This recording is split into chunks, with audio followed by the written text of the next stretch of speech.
merupakan port di entry, pintu gerbangnya perekonomian. Kota tidak akan mati kalau kota punya apalagi pelabuhan peti kemas, dan itu sudah ada di dalam visi ke depan ya, di samping UMKM, kemaritiman, kemudian juga ekonomi kreatif dan juga industri hilir. Inilah persiapan dan ke depan Bontang saya yakin tidak akan menjadi kota mati, dan masyarakat tidak perlu cemas karena saya selaku wali kota Bontang sudah menetapkan kota ini menjadi kota yang smart seperti itu, dengan perda yang sudah kita paripurnakan. Perda pariwisata kita sudah perdakan, perda RT RW untuk kawasan perindustrian industri, dan alhamdulillah investasi berdatangan di kota Bontang. Ya.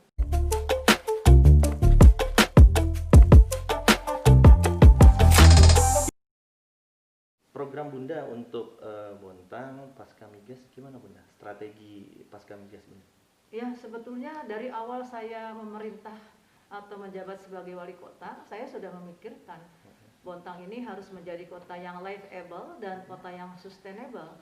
Oleh karena itu, di awal saya menjadi wali kota, visi saya itu menjadikan kota Bontang kota maritim berkebudayaan dan industri yang bertumpu pada sumber daya manusia yang berkualitas, lingkungan hidup yang baik untuk kesejahteraan masyarakat. Dan ke depan insya Allah visi Bunda adalah menjadikan kota Bontang smart city berbasis maritim, SDM yang berkualitas, lingkungan hidup lestari untuk kesejahteraan masyarakat. Itu mengapa kita harus membentuk anak-anak yang berkualitas atau smart people. Jadi yang namanya smart city ini ada 6 ya di dalam master plan Bunda selama jadi wali kota Bontang. Itu kita sudah punya roadmap atau master plan tentang kota smart ini mau dibawa kemana. Jadi di sini ada smart environment, kemudian ada smart people-nya, nah, kemudian juga smart economy, kemudian juga smart living, smart government-nya, dan smart branding-nya. Nah, persiapan Bunda selama jadi wali kota menghadapi era pasca migas, saya kira kita tidak bisa lengah seperti itu, dan alhamdulillah Bunda selama memimpin menjadi wali kota Bontang ini, yang pertama Bunda lakukan adalah membangun SDM. Karena Bontang tidak kaya dengan sumber daya alam, Bontang harus punya SDM yang berkualitas. Sehingga anak-anak Bontang apabila ingin beraktualisasi di perusahaan-perusahaan yang ada di kota Bontang, bukan karena dikasihani tetapi karena kemampuannya.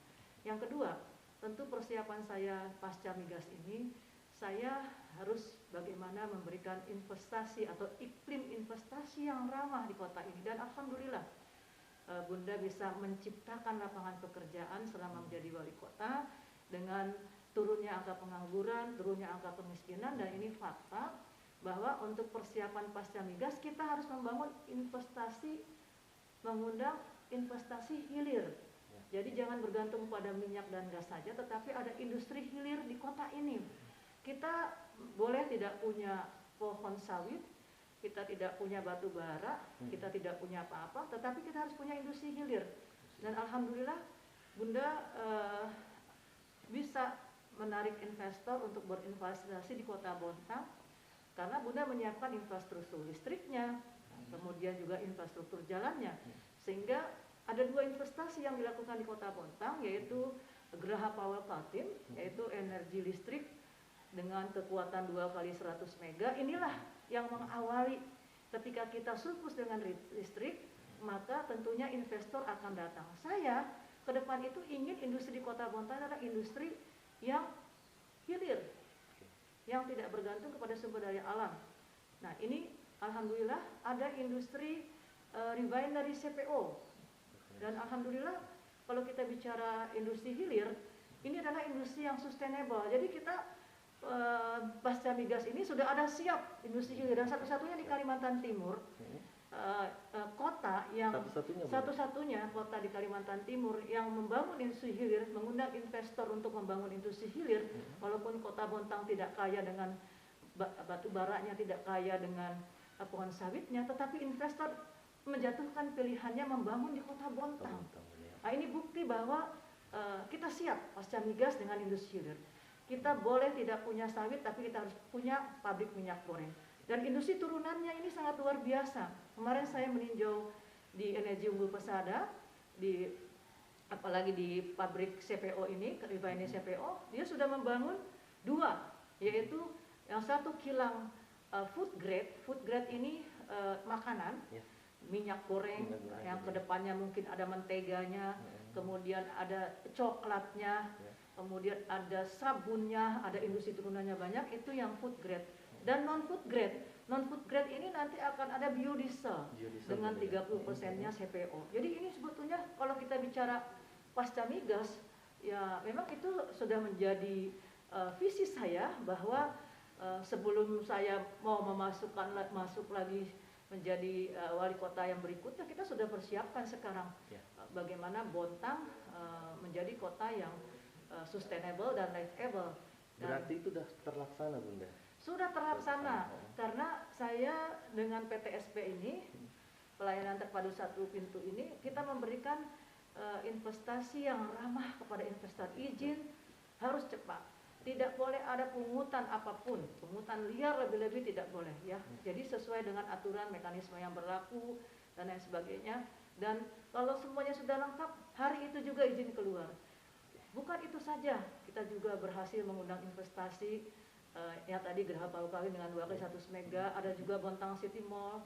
Bontang City Mall juga ini insya Allah akan menjadikan apalagi UMKM di kota Bontang ini menjadi menggeliat ya, karena target saya memang one village one product, satu kelurahan harus punya satu produk unggulan. Berarti kita bentar lagi punya mall ini Bunda. Bontang City Mall, Bontang City alhamdulillah. Mall, oke, alhamdulillah. Jadi persiapan kita pasca migas, industri hilir, Ya. ekonomi kreatif, pariwisata. Kita pariwisata sudah siap dengan Perda Ripda, ya Ripda kita tentang pariwisata. Kemudian kita sudah punya Perda revisi RT/RW, Perda RT/RW nomor 13 tahun 2019, yang di dalamnya tentunya kita sudah menetap kawasan peruntukan industri. Nah, kawasan peruntukan industri inilah nanti yang akan membangun industri hilir salah satunya. Kemudian pelabuhan peti kemas. Ini kalau pelabuhan peti kemas ini merupakan port di entry, pintu gerbangnya perekonomian. Kota tidak akan mati kalau kota punya apalagi pelabuhan peti kemas, dan itu sudah ada di dalam visi ke depan ya, di samping UMKM, kemaritiman, kemudian juga ekonomi kreatif dan juga industri hilir. Inilah persiapan, dan ke depan Bontang saya yakin tidak akan menjadi kota mati, dan masyarakat tidak perlu cemas karena saya selaku wali kota Bontang sudah menetapkan kota ini menjadi kota yang smart seperti itu, dengan perda yang sudah kita paripurnakan. Perda pariwisata kita sudah perdakan, perda RT/RW untuk kawasan perindustri, dan alhamdulillah investasi berdatangan di kota Bontang. Oke, Bunda. Ya.